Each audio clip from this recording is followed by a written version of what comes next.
A doutora Lia Zanota possui pós-doutorado em antropologia, é professora titular de antropologia da Universidade de Brasília, presidente da Associação Brasileira de Antropologia na gestão 2017-2018, participou do Comitê Tripartite para a Revisão da Legislação Punitiva da Interrupção da Gravidez, instituída pela Secretaria de Políticas para as Mulheres em 2005.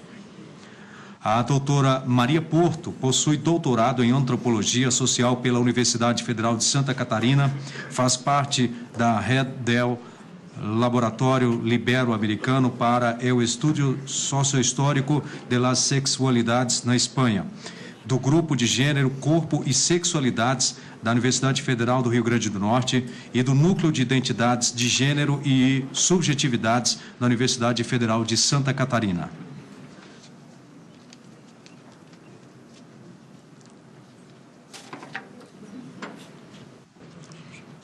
Assim tá bom, né? Melhor. E o risco não tem nesse computador? Bom. Cumprimentando a ministra Rosa Weber, ao procurador Luciano Maia, cumprimento a todos e todas expositoras e ao público presente. A Associação Brasileira de Antropologia gostaria de apresentar nesta audiência uma tese simples, porém crucial, a ser entendida por esta Corte. A criminalização do aborto produz e reforça o estigma e a discriminação contra as mulheres. Este é um momento importante para mostrarmos como direito e cultura se encontram e, especialmente, como a lei pode reproduzir padrões culturais opressivos a determinados grupos sociais.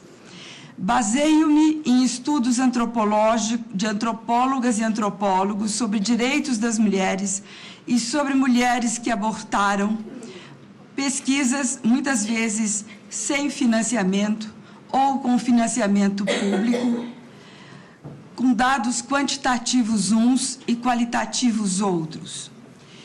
Estigma é uma avaliação moral negativa sobre determinados sujeitos ou comunidades, produzida quando estes violam uma expectativa de normalidade hegemônica, de papéis sociais ou um padrão impositivo de adequação moral.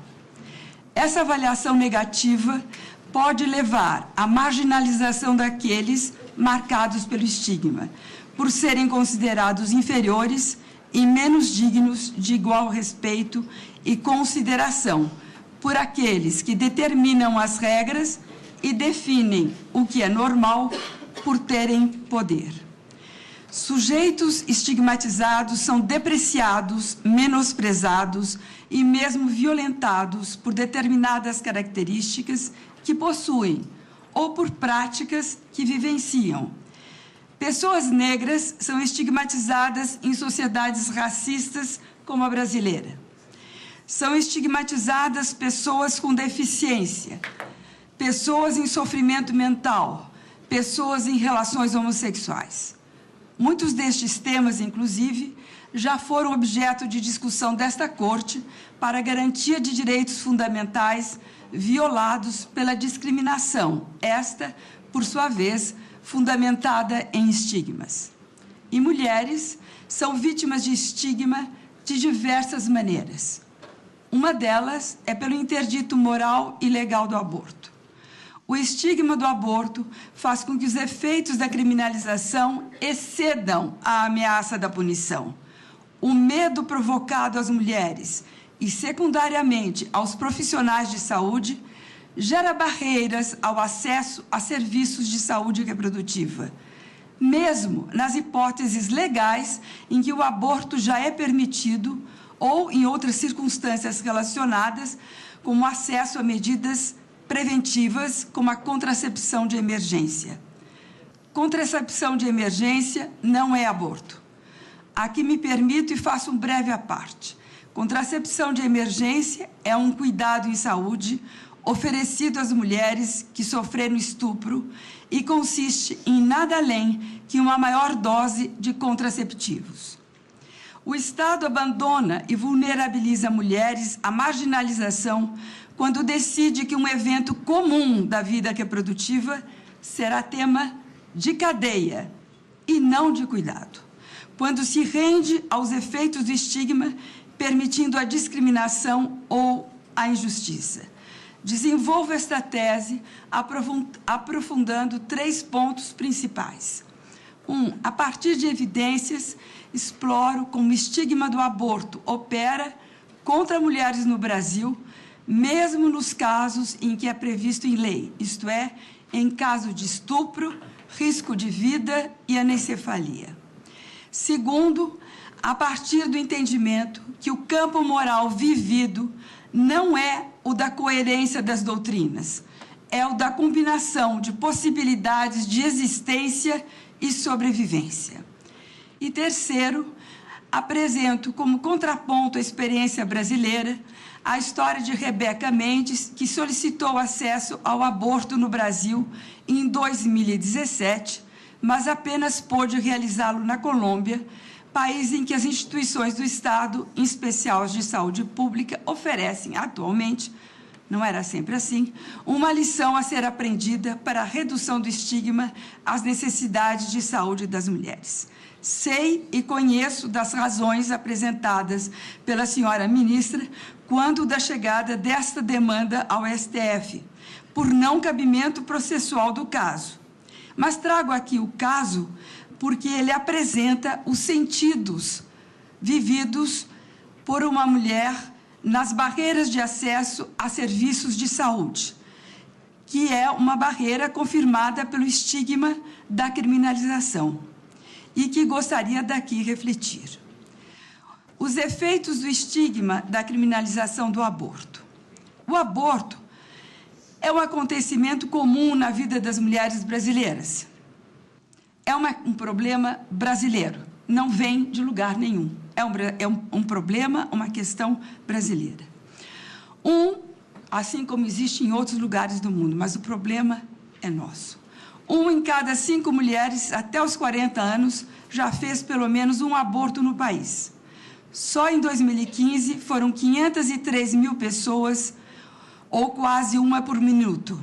Sabemos que essas mulheres não estão todas presas, mas muitas estão sendo processadas. Se estivesse na cadeia, teríamos um sistema penal, como já foi falado, quase 10 vezes maior que o atual, com mais de 5 milhões de encarcerados, sendo mais de 4 milhões apenas mulheres que fizeram aborto. Essas mulheres não estão presas, mas investigadas ou não, amarradas à maca ou não, sofreram as consequências da criminalização mesmo antes e muito antes de o Estado persegui-las com a polícia ou processos judiciais. Elas sofrem a criminalização pelos efeitos do estigma, pelo medo de não poder procurar ajuda sem ser punida, pela solidão de enfrentar uma decisão sozinha e muitas vezes em contexto de violência, pelo risco de ser discriminada na família, na comunidade ou no serviço de saúde, ainda quando dentro dos casos previstos em lei. Pelo terror de adoecer ou morrer, pelos efeitos do estigma e da negação de acesso aos serviços de saúde, as mulheres podem e são submetidas a consequências inadmissíveis, mesmo para a lei penal. Adoecimentos graves que podem ser considerados tratamentos cruéis, inumanos e degradantes. As sequelas de morbidade e a morte. Mas o estigma não é uma consequência direta nem necessária de uma prática. Ele é uma desvalorização moral aprendida e reforçada diante de expectativas hegemônicas de normalidade. Estigma é do campo da moral, não da natureza das coisas. Por isso, é algo que pode ser transformado se demonstrado injusto. Por isso, no caso do aborto, o estigma é produzido por um complexo formado e reafirmado por religião, moral e lei, que impõe sobre o corpo das mulheres a expectativa de que toda gravidez resulte em um parto, que todas as mulheres devem ser compulsoriamente mães. E o mais inocente, se não perverso, para a compreensão antropológica de que haveria uma natureza feminina a ser conformada pela lei. Na espécie humana, é a diversidade cultural que estabelece distintos e imutáveis sentidos sobre diferenças biológicas, sobre papéis e poderes entre homens e mulheres. Preciso repetir, não há natureza feminina a ser conformada pela lei. Estamos falando de culturas, portanto, de práticas que fazem uso da lei ou de costumes para garantir sua imposição às mulheres. Uma mulher não é menos mulher, não é contra a natureza, porque decide não ter filhos ou mesmo fazer um aborto. Eu sou mãe e avó, mas não sou mais mulher por ser mãe e avó. Em oposição a essa expectativa, há a experiência cotidiana das mulheres com suas formas íntimas de vivenciar e descrever o aborto. Como antropóloga, preciso ouvir as mulheres antes de falar com elas nesta corte.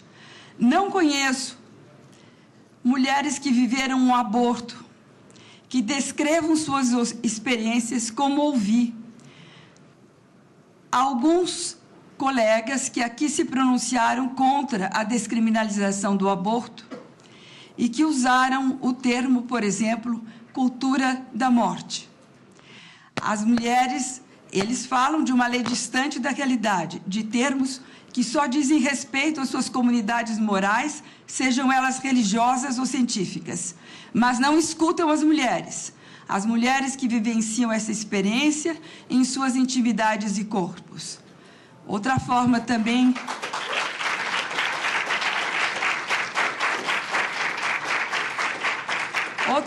que também aqui ouvi é que as mulheres serviriam apenas como instrumentos de reprodução e o seu grande problema seria que a descriminalização do aborto poderia reduzir as taxas de natalidade. Não somos pessoas, seríamos apenas instrumentos.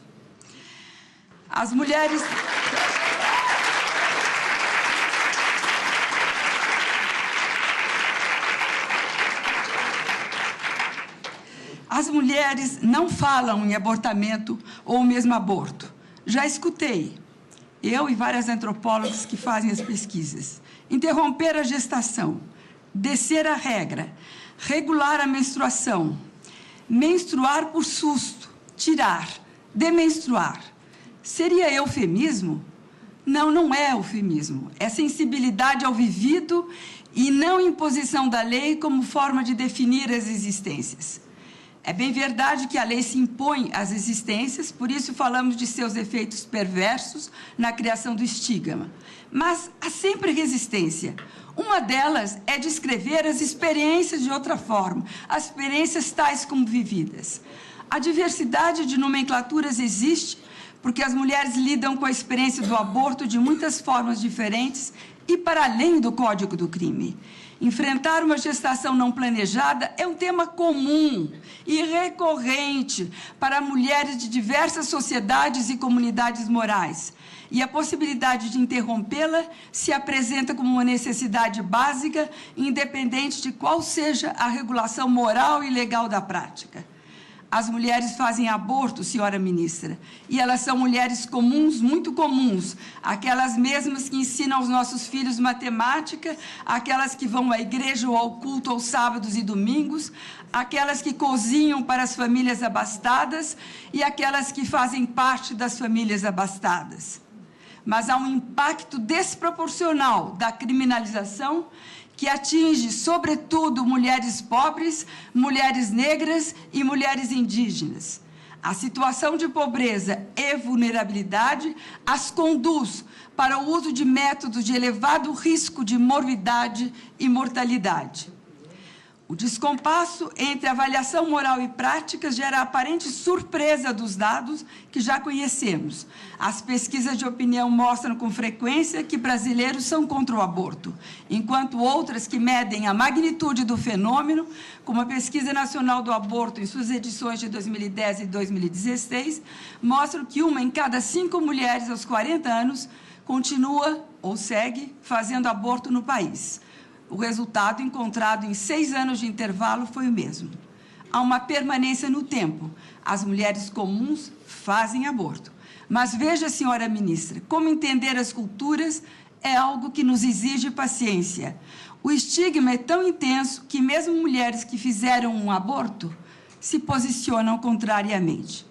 Isso poderia nos parecer uma contradição, mas não é, e explico duas razões. A primeira razão é que o campo da moral não é o da coerência das doutrinas, é o da combinação de possibilidades de existência e sobrevivência. As mulheres fazem aborto, mas buscam um vocabulário moral hegemônico para sobreviver ao estigma quando perguntadas de maneira tão inquisitiva se são contra ou a favor daquilo que se apresenta como crime. A pergunta é violenta. Não se pergunta às mulheres do que elas precisam, mas o que se espera que digam como resposta certa. A frase de uma adolescente que provocou o aborto clandestinamente, não é o certo, mas foi o certo para mim, é reveladora desta complexidade vigente sobre o aborto, não somente entre as camadas populares, como também entre as camadas médias e altas. De um lado, no foro íntimo, entende-se sempre que há circunstâncias classificáveis como individualmente adequadas e necessárias para a realização do aborto. E, de outro, a consigna a ser imposta às outras, moralmente como crime e como estigma sobre todas. Essa distância cruel entre moral e práticas permanece em outros temas. O Brasil é o 5º país onde mais se mata mulheres no mundo, um problema tão endêmico que levou, em 2015, à criação de uma nova nomenclatura para esta matança, feminicídio. O estigma ruidoso do aborto convive com o estigma silencioso da violência feminicida. As mulheres são muitas vezes desacreditadas nas suas denúncias de violência anteriores à violência fatal. Da mesma forma que são ignoradas ou questionadas nas suas demandas por interrupção de gestação, como uma necessidade de saúde, mesmo quando são vítimas de estupro. Um dos efeitos mais evidentes deste estigma são as barreiras de acesso aos serviços de saúde reprodutiva, em situações mesmo em que o aborto não é criminalizado. No caso, estupro, risco de vida e anencefalia. A vigilância constante que acompanha o estigma do aborto como crime opera um ciclo de marginalização social, médica e jurídica dos processos reprodutivos das mulheres, o que impacta de forma significativa o seu cuidado em saúde. Recentemente foi noticiado que o principal hospital de assistência ao aborto por estupro no país teria agora uma médica responsável que se define como católica. Em que importaria a crença privada e liberdade religiosa de uma dirigente de hospital público para o cuidado de mulheres que passaram por um estupro e buscam o aborto legal? Medo ou desejo de que ela não levasse adiante os serviços do aborto legal e seguro? Queremos médicos que saibam cuidar, não julguem, respeitem a dor e a escolha das mulheres. E, aliás, foi nesse sentido que a referida dirigente católica declarou publicamente a continuidade dos serviços. Quando se trata de gravidez resultante de estupro, o estigma impede que o aborto legal seja praticado como direito e forma de cuidado à saúde das mulheres e meninas. Vejam, de acordo com a norma técnica para prevenção e tratamento dos agravos resultantes da violência sexual contra as mulheres e adolescentes de 2012, o consentimento da mulher vítima de violência ou de seu representante legal seria requisito suficiente para o acesso ao aborto legal. Consentimento significa, além dos requisitos legais, assinar lá, a confiança na palavra da mulher. Veja, senhora ministra, o que ocorre na realidade desses serviços e como se distancia do que diz a letra da regra jurídica. A dupla moral existente em nossa sociedade, ao mesmo tempo em que considera o estupro um crime repugnante, condena e discrimina a mulher vítima. Estudo realizado por meio de 82 entrevistas qualitativas com profissionais de saúde de serviços de aborto legal de 5 capitais, uma em cada região do país, constatou a existência de suspeitas da narrativa de mulheres e meninas sobre o estupro. Como se suspeita? Idade, roupas, vida sexual ativa, ausência de companheiro fixo, são todas razões que podem levar os profissionais a duvidarem da verdade do estupro. Aquelas que não se encaixam no padrão de vítima ideal correm sério risco de serem abandonadas pelo serviço criado para acolhê-las. Por atuarem nas margens da lei, os profissionais também temem o risco permanente de serem criminalizados, caso realizem um aborto que posteriormente seria considerado ilegal. De todos os 37 serviços existentes, eu me lembro que na década de 2000 haviam 68 serviços, quer dizer, dos atuais 37 serviços, algo aconteceu. Segundo dados de 2015, 14% afirmaram solicitar boletim de ocorrência para realizar o aborto em caso de estupro, quando essa regra era só da norma anterior e não mais da atual. 8% dos serviços requeriam laudo do Instituto Médico Legal. 8% pediu alvará judicial. 11% solicitavam parecer do Comitê de Ética Institucional e 8% dos serviços requeriam despacho do Ministério Público. Em caso de anencefalia, 6% dos serviços ainda requeriam o alvará judicial como condição para interrupção de gravidez, como se o STF não tivesse já se postulado sobre a questão. Em apenas um dos serviços foi observada uma prática de reconhecimento da voz da mulher como soberana para a realização do procedimento garantido por lei.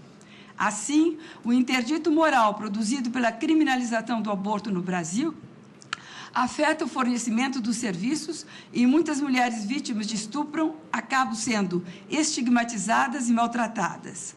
Que mulheres são? São muitas delas meninas as que sofrem os efeitos do estigma.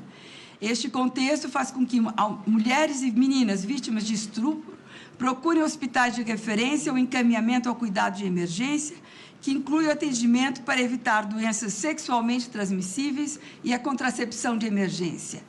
Outras, por medo de represálias, revitimizações ou mesmo por desconhecimento de seus direitos, podem desenvolver uma gravidez e acabar submetendo-se, muitas vezes, a abortos inseguros.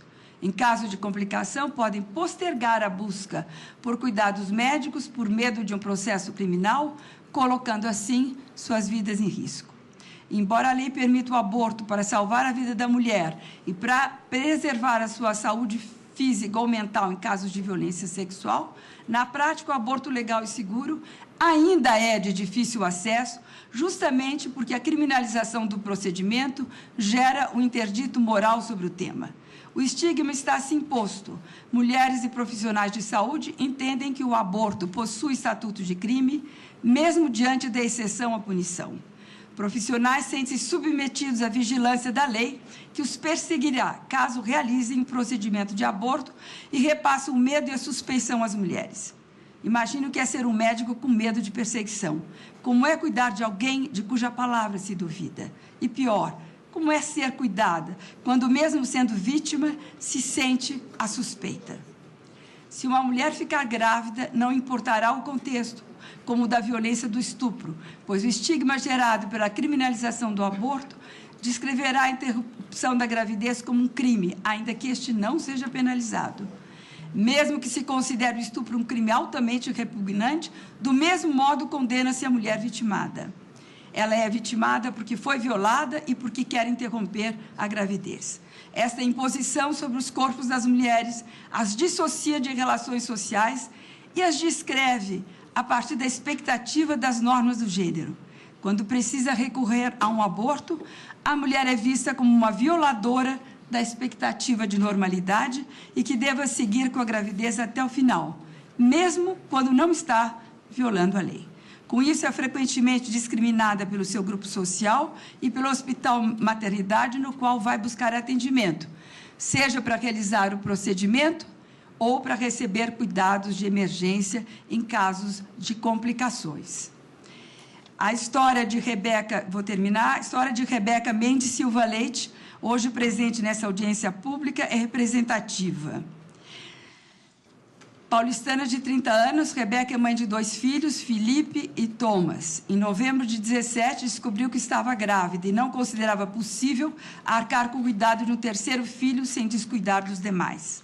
Rebeca exercia a maternidade sozinha, era remunerada por um trabalho provisório que lhe pagava R$ 1.200 por mês e cursava o 5º semestre de uma faculdade privada. A gravidez veio em um intervalo de desproteção de métodos contraceptivos. Os métodos hormonais lhe faziam mal e ela esperava meses de atendimento pelo SUS para colocar o DIU. O mesmo estado que a vulnerabilizou pela demora do acesso ao método é o estado que a ameaçaria de cadeia para não poder seguir diante com essa gravidez. Ela conseguiu apoio na Colômbia e, eu diria, na medida em que o tempo passa, que ela, ao permitir a interrupção da gravidez em casos de risco à saúde, a Colômbia entende que o acesso ao aborto é parte necessária da proteção aos direitos reprodutivos das mulheres e também para a redução do número de abortos ao médio e longo prazo. Essa corte já pôde alcançar a gravidade do estigma e da criminalização no passado recente, quando entendeu que o procedimento de interrupção da gestação em caso de anencefalia não podia ser punido. O tribunal ouviu as mulheres, retirou o estigma da palavra e reconheceu a antecipação terapêutica do parto como um direito e um cuidado em saúde que protege as mulheres da gestação compulsória e da tortura. Ouviu integralmente as mulheres, até mesmo na sensibilidade sobre como descrever suas vivências. Mais uma vez, é hora de ouvir as experiências das mulheres e entender que descriminalizar o aborto até a 12ª semana é condição necessária para cuidar da saúde, vida digna e cidadania de todas nós. Estamos falando de decisões individuais de abortar ou não até a 12ª semana, que se façam sem imposição moral compulsória de condutas, mas que derivem da ética da pluralidade e do respeito à dignidade da mulher, à igualdade de gênero, e não o que descreve o Código Penal como a moral hegemônica do século passado. Que o tribunal ouça as mulheres que defendem os direitos das mulheres e que ouça as evidências de pesquisadoras e pesquisadores que demonstram, com evidência, a urgência da descriminalização do aborto.